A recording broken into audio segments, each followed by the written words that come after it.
बिस्मिल्लाहिर्रहमानिर्रहीम। आज हम पढ़ेंगे कि स्प्लीनेक्टमी अगर आप किसी पेशेंट की करना चाहते हैं तो उसको कैसे प्रिपेयर करेंगे पेशेंट को, ठीक है ना। तो सबसे पहले देखें कि आपने वैक्सीन करना है पेशेंट को, ठीक है ना। वैक्सीन कब करेंगे?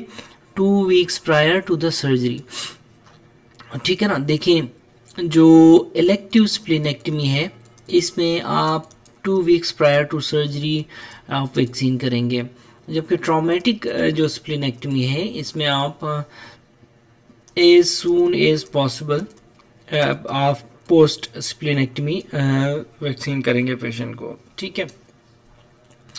अब देखें कि जो एडवांटेजेस क्या हैं स्प्लीनेक वैक्सीन के। It decreases post splenectomy sepsis, PS post splenectomy sepsis को ये कम करने में मदद देती है। देखें, इम्यूनाइज हम क्या क्या करेंगे पेशेंट्स को। स्प्लीन नहीं है, यो निमोनिक याद है आपको, स्प्लीन नहीं है। एस से स्ट्रेप्टोकोकस निमोनी, एस से निजेरिया मेनिंजाइटिस और एच से हीमोफिलस इन्फ्लुएंजा, ये हैं इनकैप्सुलेटेड बैक्टीरिया हैं। इनके अगेंस्ट ये हमारा इम्यूनोलॉजिक फंक्शन होता है स्प्लीन का, तो उसके लिए हम अगर स्प्लीन नहीं रहेगा तो हम फिर वैक्सीन करेंगे, इम्यूनाइज करेंगे पेशेंट को। सबसे पहले देखें, न्यूमोकोकल इन्फेक्शंस के लिए हम क्या देते हैं? न्यूमोवैक्स वैक्सीन देते हैं, नाम है न्यूमोवैक्स, ठीक है ना। और ये कितना ml? 0.5 ml देंगे, या तो ये IM देंगे या तो फिर सबक्यूटेनियस देंगे। हीमोफिलस इन्फ्लुएंजा के खिलाफ जो कवर देती है वो HIV वैक्सीन होती है, ठीक है। इसी तरह मेनिंगोकोकल ग्रुप C जो है निजेरिया मेनिंजाइटिस जिसको बोलते हैं, ठीक है ना। तो इसके लिए फिर मेनिटोरिक्स, ठीक है, मेनिटोरिक्स वैक्सीन देते हैं, ये भी 0.5 ml होती है, और ये IM देते हैं। देखिए, न्यूमोवैक्स IM या सबक्यूटेनियस। अच्छा, एच इन्फ्लुएंजा के लिए Haemophilus influenza B vaccine IM, और मेनिटोरिक्स 0.5 ml IM देंगे, ठीक है। तो ये इस तरह इम्यूनाइज करते हैं पेशेंट्स को, ठीक है ना। देखें, जो pre operative percutaneous splenic artery embolisation है, सम यूनिट्स में ये की जाती है, इसके बारे में हमने पहले भी डिस्कस किया, स्प्लीनिक आर्टरी एम्बुलाइजेशन, ठीक है ना। तो ये क्या करती है? ये डिक्रीज करती है इंट्रा ऑपरेटिव ब्लीडिंग और डिक्रीज करती है स्प्लीनिक साइज, ठीक है ना। मैंने पहले भी आपको ये बताया था कि स्प्लीनिक साइज को डिक्रीज करने के लिए स्प्लीनिक आर्टरी एम्बुलाइजेशन करते हैं, ठीक है। तो ये हम कर सकते हैं। और फिर हम एंटीबायोटिक कवर पे रखेंगे पेशेंट को। फर्स्ट जनरेशन फेलोस्पोरिन्स यहाँ पे देते हैं, फर्स्ट जनरेशन फेलोस्पोरिन्स, ठीक है। पेशेंट को गुड हाइड्रेशन में रखेंगे। न्यूमेटिक कंप्रेशन स्टॉकिंग्स देंगे पेशेंट को, ठीक है। Pneumatic compression stockings, why we give it, ठीक है। इसी तरह फिर हम करेक्ट करने की कोशिश करेंगे पेशेंट की। क्या करेक्ट करेंगे? अगर अनीमिया है तो उसको करेक्ट करेंगे, थ्रोम्बोसाइटोपिनिया है उसको हम करेक्ट करेंगे, और कोआगुलोपैथीज हैं तो उनको करेक्ट करने की कोशिश करेंगे। देखें, जो RBCs है ना, इस केस में RBCs को हम रिजर्व रखते हैं for all patients, red blood cells को, ठीक है ना। लेकिन प्लेटलेट्स को हम रिजर्व करते हैं उन पेशेंट्स में जिनमें थ्रोम्बोसाइटोपिनिया हुआ होता है, ठीक है ना, उनमें हम प्लेटलेट्स देते हैं, ठीक है। तो इसीलिए जब भी आपके पास कोई स्प्लीनिक ट्रॉमा का पेशेंट आता है, आप उसको देख लें कि RBCs उसकी कितनी है, साथ साथ प्लेटलेट्स भी देख लें ताकि हम प्लेटलेट्स ट्रांसफ्यूज कर सकें, ठीक है। इसी तरह जो ITP के पेशेंट्स होते हैं, ITP के पेशेंट्स देखें, ये डेफिनेटली ड्रग थेरेपी पे होते हैं प्री ऑपरेटिवली। IgG इनको लगा होता है, स्टीरॉइड्स इनको लगे होते हैं, ठीक है ना। तो ये जो IgG एंड स्टीरॉइड्स हैं ये एलिवेट करते हैं प्लेटलेट काउंट को ट्रांजिएंटली, ठीक है ना, ट्रांजिएंटली एलिवेट करते हैं। तो ऐसे पेशेंट जो ITP के पेशेंट्स हैं या अदर हीमाटोलॉजिक कंडीशंस के पेशेंट्स हैं जो कि लॉन्ग टर्म कार्टिकोस्टेरॉइड्स, ठीक है, लॉन्ग टर्म कार्टिकोस्टेरॉइड्स पे हैं, तो उनको हम IV स्टेरॉइड कवर देंगे, ठीक है ना। ट्रांजिएंटली उनका क्या हुआ है, प्लेटलेट काउंट इंक्रीज हुआ है, और अगर आप एकदम प्री ऑपरेटिवली उसको स्टॉप करेंगे कॉर्टिकोस्टेरॉइड्स को तो वो नीचे आ जाएगा, ठीक है ना।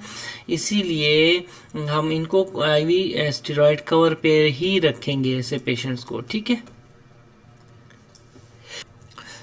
इसी तरह हमने एक हिमाटोलॉजिस्ट को इन्वॉल्व करना है pre operatively and post operatively patient care के लिए, ठीक है ना। याद रखें एक बात कि if platelet count is low, transfuse platelets in such patients intra operatively, ठीक है ना। आपने इंट्रा ऑपरेटिवली ट्रांसफ्यूज करने हैं प्लेटलेट्स, इंट्रा ऑपरेटिवली याद रखें।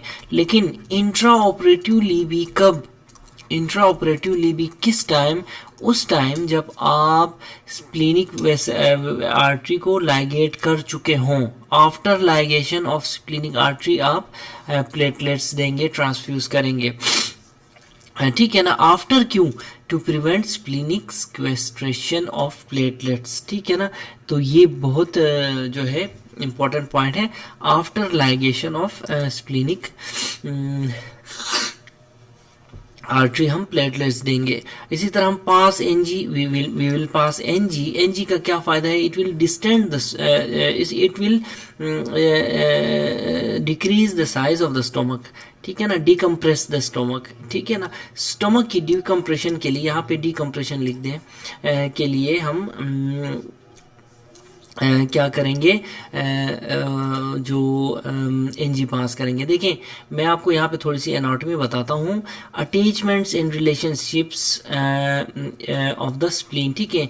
ये जो है एंटीरियर एब्डोमिनल वॉल है, ठीक है। ये रिब्स नज़र आ रही हैं आपको, ठीक है। ये ब्लैक में हमारी पेरिटोनियम है, ठीक है,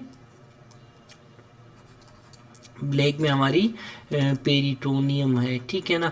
इसी तरह ये posterior abdominal wall, rectus spinae muscles जो है ना, और ये हमारा क्या है, वर्टिब्री है, ठीक है। यहाँ पे हमारी किडनीज हैं, ये दोनों किडनीज हैं। ये हमारा ये बुक में गलत लिखा हुआ है, दिस इज पेंक्रियाज, अच्छा ये पेंक्रियाज है, ये पेंक्रियाज है, ठीक है। दिस इज पेंक्रियाज, ये देखिए पेंक्रियाटिक टेल आ रही है, और स्प्लीन, ये हमारा स्प्लीन है, ठीक है ना। अब देखें ये स्टमक है, ठीक है। अब अगर स्टमक जितना डिस्टेंडिट होगा, स्टमक जितना डिस्टेंडिट होगा उतनी ही हमारी स्प्लीन तक अप्रोच कम होगी, ठीक है। इसीलिए हम इसमें एनजी पास करते हैं। ये याद रखें, ये यूनिवर्सल रूल है, यूनिवर्सल रूल है। कहीं भी आप ऑपरेट कर रहे हैं, फॉर एग्जांपल पेंक्रियाज में भी, स्प्लीन में भी, किडनीज में भी, जो भी है, खैर किडनीज जो रेट्रोपेरिटोनियल है, ठीक है। गट इसी तरह सामने गट में भी, तो आप एनजी पास करें। इससे क्या होता है, स्टमक डिकम्प्रेस होता है, साइज कम हो जाता है इसका, और आपको ऑपरेशन में आसानी होती है, ठीक है ना। तो ये आपने याद रखना है। तो एनजी पास करना भी एक इम्पोर्टेंट पॉइंट है इसमें। लेकिन बुक में लिखा हुआ है कि एनजी जो है it is not routinely required, लिखा हुआ है नॉट